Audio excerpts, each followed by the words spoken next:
Kanë thënë disa prej njerëzve të urtë, kanë thënë la takun mimmen yarju al-akhirati bighayri amal, mos u bën prej atyre që shpresojnë ahiretin duke mos vepruar veprat të saj. Mos u bën prej atyre që shpresojnë ahiret duke mos vepruar veprat të ahiretit. Pra mos jetë shpresa jote e boshe, e kot, po vepro veprat të ahiretit e pastaj shpresoje atë. Wa yuakhir at-tawba li tuli al-amal. Pra mos u bën prej atyre që shpresojnë veprat të ahiretit duke mos vepruar për të, dhe të cilët e vonojnë pendimin e tyre për shkak të shpresës së gjatë. Pra mos e vono pendimin dhe shpreson ahiret, mirë po duke vepruar për ahiretin. Dhe fjala e fundit që do ta përmendim nga disa prej selefit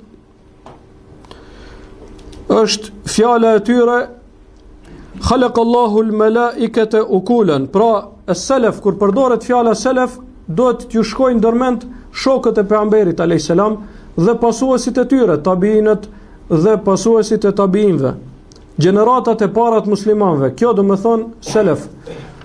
Dhe fjala selef është përmendur në hadith të pejgamberit alayhis salam. Pejgamberi alayhis salam e ka përdorur këtë fjalë. I ka thënë Fatimes radhiyallahu anha, bijës së tij, i ka thënë inni laki khairu selef. Pejgamberi alayhis salam i ka thënë Fatimes, bijës së tij, i ka thonë unë për ty jam selefi më i mirë, unë jam paraardhësi më i mirë për ty.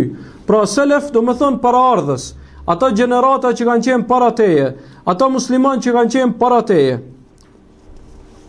Kanë thonë disa prej selefit, pra kanë thonë Khalaqallahu al-malaikata ukulan bila shahwa. Kanë thonë Allahu i ka krijuar melekët mendje, të kenë inteligjencë dhe mos të kenë epsh, bila shahwa, të kenë mendje, mos të kenë epsh. Wa khalaqa al-bahaima shahwatan bila ukul. Dhe i ka krijuar kafshët që të kenë epsh e mos të kenë mendje. Pra melekët kanë mendje, nuk kanë epsh, kanë inteligjencë, mirë po nuk kanë epsh. Kurse kafshët kanë epsh dhe instinkt, mirë po nuk kanë inteligjencë dhe mendje. Wa khulika ibnu Adam wa rukiba fihi al-aqlu wash-shahwa.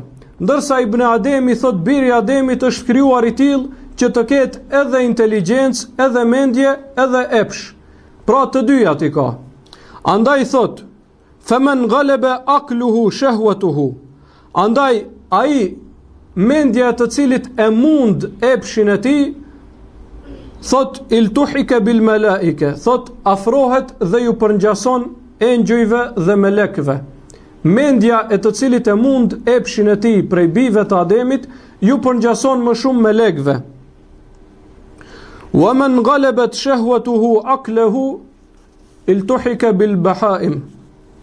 Thot dhe epshi ai të cilin epshi i tij e mund mendjen e tij, pra jep përparësi epshit të tij, thot ai thot i përngjason kafshëve. Pra Allahu subhanahu wa taala melekët i ka krijuar që të kenë inteligjencë dhe mos të kenë epsh. Njerëzit i ka krijuar që të kenë epsh dhe të kenë inteligjencë. Kurse kafshët kanë epsh dhe nuk kanë inteligjencë. Pra njeriu është mes engjëjve dhe mes kafshëve.